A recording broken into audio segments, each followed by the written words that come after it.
उस्तातिज़ा हों तो ऐसी। स्कूल में बच्चा खाने के लिए सिर्फ चीनी और रोटी लाया।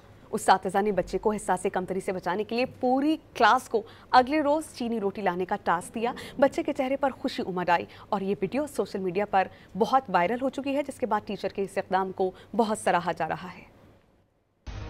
हाँ जी मुजम्मिल, क्या हाल है? वो आज हम मुजम्मिल का लंच देखेंगे। फिल्म मुजम्मिल का लंच सबसे अच्छा होता है। हाँ, माशाल्लाह फिल्म होती चीनी।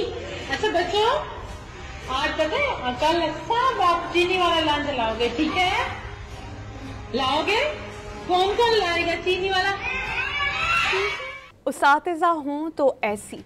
स्कूल में बच्चा खाने के लिए सिर्फ चीनी और रोटी लाया।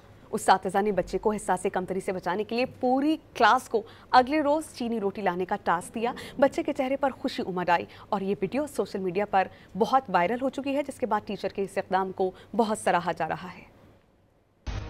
हाँ जी मुजम्मिल, क्या हाल है? वो आज हम मुजम्मिल का लंच देखेंगे। फिल्म मुजम्मिल का लंच सबसे अच्छा होता है। हाँ, माशाल्लाह फिल्म होती चीनी। अच्छा बच्चों, आज पता है कल सब आप चीनी वाला लंच लाओगे, ठीक है? लाओगे? कौन कौन लाएगा चीनी वाला?